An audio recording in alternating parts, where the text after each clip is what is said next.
Hello students, आज की class में हम बात करने वाले हैं टाइप्स ऑफ ब्लड सर्कुलेशन के बारे में। जैसा कि हमारी रैपिड रिवीजन क्लासेज चल रही है, लास्ट क्लास में हमने हार्ट और ब्लड वेसल्स के एनाटॉमी फिजियोलॉजी डिस्कस की थी।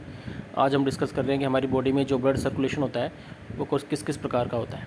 जनरली ये 3 प्रकार का होता है। पहला होता है पल्मोनरी, दूसरा होता है सिस्टमिक और तीसरा होता है पोर्टल। सबसे पहले हम डिस्कस कर रहे हैं पल्मोनरी सर्कुलेशन के बारे में।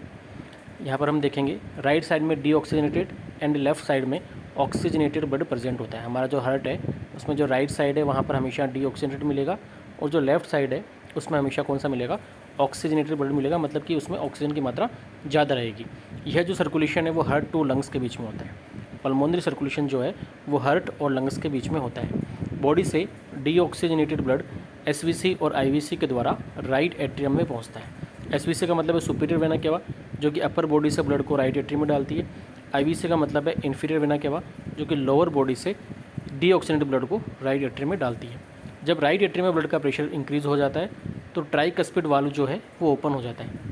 ट्राइकस्पिड वाल्व वो है जो कि राइट एट्रियम और राइट वेंट्रिकल के बीच में पाया जाता है। जैसे ही राइट एट्रियम में ब्लड का प्रेशर इंक्रीज़ होगा तो ये जो ट्राइकस्पिड वाल्व है जो ओपन हो जाएगा और जो ब्लड है वो नीचे गिर जाएगा किसके अंदर, राइट वेंट्रिकल के अंदर। जब राइट वेंट्रिकल में भी ब्लड का प्रेशर बढ़ जाएगा तो राइट वेंट्रिकल से पल्मोनरी आर्टरी निकलती है और पल्मोनरी आर्टरी में पाया जाता है पल्मोनरी वाल्व।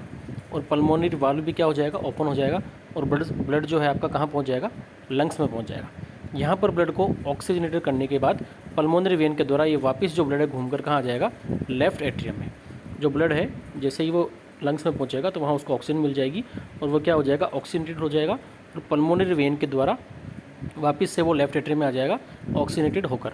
तो यह जो पूरा सर्कुलेशन है, इस पूरे सर्कुलेशन को क्या बोल दिया, पल्मोनरी सर्कुलेशन बोल दिया। नेक्स्ट आपका आता है सिस्टमिक सर्कुलेशन। सिस्टमिक सर्कुलेशन जो है यह सर्कुलेशन हार्ट टू बॉडी में होता है, मतलब हार्ट से बॉडी के अंदर होता है। जैसे कि जब पल्मोनरी वेन के द्वारा ब्लड लेफ्ट एट्रियम में पहुंच जाता है तो लेफ्ट एट्रियम में ब्लड का प्रेशर क्या हो जाता है, इंक्रीज़ हो जाता है। अब यानी कि यहाँ पर जो ब्लड है वो लंग्स के द्वारा कहाँ पहुँच गया, आपके लेफ्ट एट्रियम में आ गया और लेफ्ट एट्रियम में क्या हो गया, ब्लड का प्रेशर क्या हो गया, इंक्रीज़ हो गया। इसके बाद इस प्रेशर की वजह से बाइकस्पिड वाल्व ओपन हो जाता है। बाइकस्पिड वाल्व पाया जाता है आपके लेफ्ट साइड में, जो कि आपके लेफ्ट एट्रियम और लेफ्ट वेंट्रिकल के बीच में होता है। तो जैसे ही लेफ्ट एट्रियम में ब्लड का प्रेशर इंक्रीज़ होगा तो ये बाइकस्पिड वाल्व क्या है, ओपन हो जाएगा और जो ब्लड है वो लेफ्ट वेंट्रिकल के अंदर गिर जाएगा। जब लेफ्ट वेंट्रिकल में ब्लड का प्रेशर बढ़ जाएगा तो लेफ्ट वेंट्रिकल से क्या निकलता है, एरोटा, और एरोटा के अंदर होता है एरोटिक वाल्व। तो जैसे ही लेफ्ट वेंट्रिकल में जो ब्लड का प्रेशर वो बढ़ेगा तो एरोटिक वाल्व क्या हो जाएगा, ओपन हो जाएगा तथा ये अलग अलग ब्रांचेज के द्वारा एरोटा, जो कि पूरी बॉडी में ब्लड सप्लाई करता है, पूरी बॉडी में ये ब्लड एरोटा की अलग अलग ब्रांचेज के द्वारा पहुंच जाएगा। जैसे कि यहाँ पर दिखाया भी गया है, ये देखिए सुपीरियर वेना की वजह से राइट एट्रियम में आया और इन्फीरियर वेना की वजह से राइट एट्रियम में आया।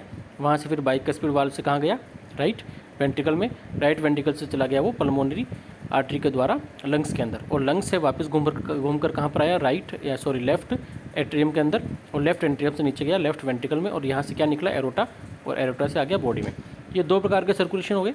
एक तो हो गया हार्ट से लंग्स के बीच में जिसको अपन ने बोल दिया पल्मोनरी, दूसरा हो गया आपके हार्ट टू बॉडी के बीच में जिसको अपन ने बोल दिया सिस्टमिक। तीसरा जो सर्कुलेशन है उसको अपन बोलते हैं पोर्टल सर्कुलेशन। पोर्टल सर्कुलेशन जो है ये होता है लीवर में प्रेजेंट। पोर्टल सर्कुलेशन जो आपका है वो कहाँ पर होता है, लीवर में।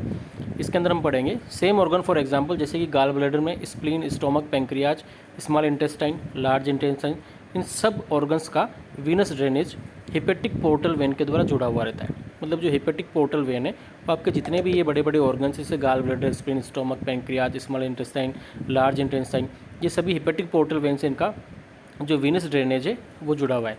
और यह वेन किससे जुड़ी हुई है, आपके लीवर से जुड़ी हुई है। मतलब हिपेटिक पोर्टल वेन किससे जुड़ी हुई है, लीवर से, जो कि गॉल ब्लैडर से सिस्टिक वेन, पैंक्रियाज से पैंक्रियाटिक वेन, स्प्लीन और स्टोमक से स्प्लीनिक और गैस्ट्रिक वेन, स्मॉल इंटेस्टाइन और लार्ज इंटेस्टाइन से मिजेंट्रिक वेन, वीनस ड्रेनेज या फिर venous blood supply hepatic portal when से पहुंचती है। मतलब ये जितने भी आपकी जो वेन्स है वो कहाँ पहुंचाती है, आपके वीनस ड्रेनेज को हिपेटिक पोर्टल वेन में पहुंचाती है।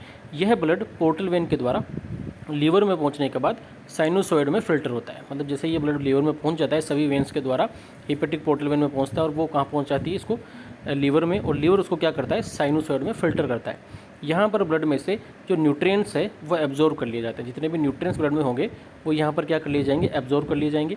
और लीवर में प्रेजेंट जो कुफर सेल्स है, अगर ब्लड में कोई माइक्रोब्स है, मतलब कोई अगर माइक्रो ऑर्गेनिज्म है उसको किल कर कर वो क्या करेगी, अपना काम करेगी। लीवर में जो आपकी जो कुफर सेल्स पाई जाती है वो क्या करेगी, उन सभी माइक्रोब्स को जो कि आपके ब्लड में है उसको किल कर देगी। न्यूट्रिएंट्स एब्जॉर्ब होने के बाद में ब्लड को हिपेटिक वेन में वापस डाल दिया जाता है। यह हिपेटिक वेन किससे जुड़ी हुई है, इन्फीरियर वेना के पास। यह जो हिपेटिक वेन है जिसको कि पूरा ब्लड मिला आपका, वो पूरा ब्लड मिलने के बाद जैसे ही वहाँ से सारे माइक्रोब्स किल हो जाएंगे तो ये क्या करेगी, पूरे ब्लड को किस में डाल देगी, हिपेटिक वेन में। और हिपेटिक वेन किससे जाकर जुड़ जाएगी, इन्फीरियर वेना के वजह से, जो अभी अपने आगे पड़ी थी आईवीसी से। लीवर को ब्लड सप्लाई हिपेटिक आर्टरी के द्वारा होती है जो कि एरोटा की ब्रांच है। लीवर को जो ब्लड सप्लाई वो भी कौन करती है, हिपेटिक आर्टरी करती है, जो कि क्या है, एरोटा की ब्रांच। ये नीचे यहाँ पे डायग्राम से समझा भी रखा है कि अलग अलग जो ऑर्गन्स जैसे गाल ब्लेडर है, आपके इन्फीरियर वेना क्या हुआ, ये हिपेटिक वेन है, ये सिस्टिक वेन है, ये स्टोमक है, ये स्प्लीन है, ये स्प्लीनिक वेन है। सभी ऑर्गन से पूरा का पूरा जो ब्लड है वो लीवर में आ रहा है और लीवर से पोर्टल वेन के द्वारा वो क्या हो रहा है, फिल्टर होकर वापस आपके इन्फीरियर वेना के में जा रहा है। इन्फीरियर वेना के कहाँ लेकर जा रही है, उसको हार्ट में लेकर जा रही है। तो ये बेसिकली 3 प्रकार का हमारा जो है वो सर्कुलेशंस होता है। पहला पल्मोनरी, दूसरा सिस्टमिक और तीसरा पोर्टल। ये तीनों प्रकार का सर्कुलेशन मैंने आपको हिंदी में समझा दिया है और ये यहाँ पर ये इसके नोट्स भी सारे हैं, तो आप चाहें तो इसको यहाँ से भी रीड कर सकते हैं। इसी प्रकार की रैपिड रिवीजन क्लासेस देखने के लिए चैनल से जुड़े रहें। नेक्स्ट क्लास में हम आगे इसको और कंटिन्यू करेंगे। Thank you very much.